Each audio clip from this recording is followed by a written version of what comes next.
ও মা গো, কি হলো গো?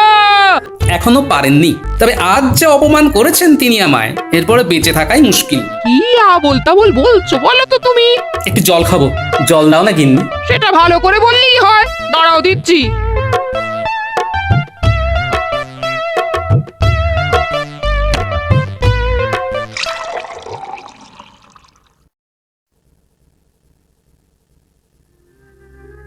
ও মা গো, কি হলো গো?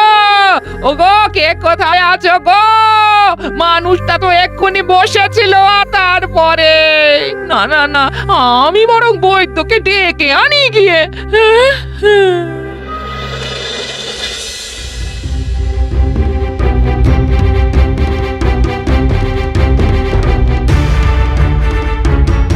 তখন থেকে তো অনেক পরীক্ষা করলেন, কিন্তু মানুষটা এখনো চোখ খুলে দেখছে না কেন? হ্যাঁ, বড্ড দেরি হয়ে গেছে। তার মানে এই মানেটা কি?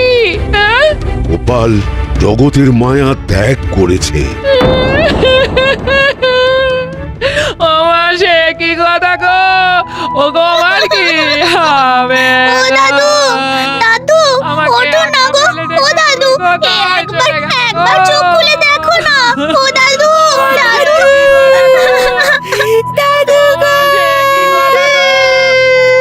এই যে তোমরা যাও, একটা কাজ করো, মহারাজকে গিয়ে এই খবরটা দিয়ে এসো এক্ষুনি। বাকি ব্যবস্থা আমি করছি না হয় ততক্ষণ। আজ কাল থেকে মনটা যেন কেমন আনচান আনচান করছে। কেন মহারাজ, আপনি কি কোনো ব্যাপারে চিন্তিত? চিন্তা না, মানে হ্যাঁ হ্যাঁ, মানে চিন্তা তো একটা। আর চিন্তা করে কি হবে মহারাজ? যা হওয়ার তা তো হয়ে গেছে। গোপাল দাদু আর নেই মহারাজ। দাদু আমাদের ছেড়ে চলে গেছে। একবার শেষ দেখা দেখে আসবেন। হ্যাঁ, কি শুনলাম আমি? গোপাল আর নেই? এমনটা তো একটুও ভাবতে পারিনি। আজ এ কি দুর্যোগ নেমে এলো এখানে! গোপাল আর নেই, এমনও শুনতে হবে। আমার তো মনে হচ্ছে মহারাজের কাছে অপমানের জ্বালা সহ্য করতে না পেরেই গোপাল হৃদরোগে আক্রান্ত হয়েছে। না না না, ব্যাপারটা ভালো হলো না। চলো চলো, সবাই মিলে গোপালের বাড়ি যাই। হ্যাঁ হ্যাঁ হ্যাঁ, তাই চলুন মহারাজ।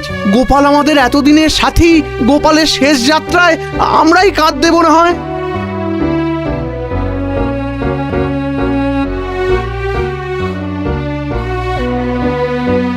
ব্যবস্থা যখন সব হয়েই গেছে, তখন আর দেরি করাটা ঠিক হবে না। হ্যাঁ হ্যাঁ, এসো সবাই, কাঁধে কাঁধ মেলাই।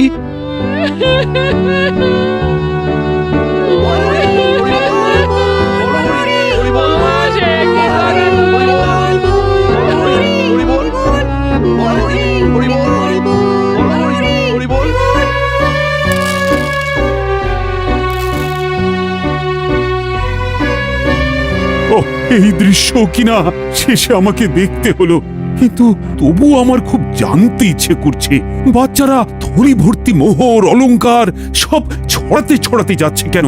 আর গোপালের হাত দুটোই বা খাট থেকে বেরিয়ে দুদিকে ঝুলছে কেন? মহারাজ, আর একটা ব্যাপার কি আপনি লক্ষ্য করেছেন? কি বলো তো? গোপালের দেহ কারা কাঁধে করে নিয়ে যাচ্ছে? হ্যাঁ হ্যাঁ, ওই তো মন্ত্রী, সেনাপতি, জ্যোতিষী আর পণ্ডিত। আসলে গোপালের এই শেষ যাত্রা আমাদের কিছু শিক্ষা দিয়ে যাচ্ছে মহারাজ। এই যে দেখুন, যারা গোপালকে সহ্য করতে পারত না, এখন তাদেরই কাঁধে গোপাল যাচ্ছে। তার মানে শেষ পর্যন্ত কেউই কারোর শত্রু থাকে না, সবাই মান অভিমান ভুলে কাঁধে কাঁধ মিলিয়ে পার করে দেয়। তাই তো, এই দৃশ্য তো সেই কথাই বলছে। আর ওই যে মোহর আর অলংকার ছড়িয়ে যাচ্ছে, সেটাও বুঝিয়ে দেয় যে এই অর্থ, সমৃদ্ধি সবই ফেলে একসময় চলে যেতে হবে।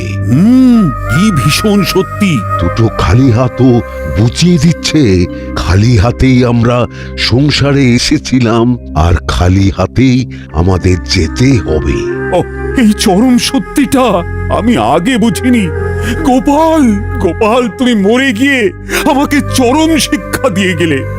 ভগবান, কিন্তু এখন শিক্ষা পেলেও গোপাল তো আর ফিরবে না।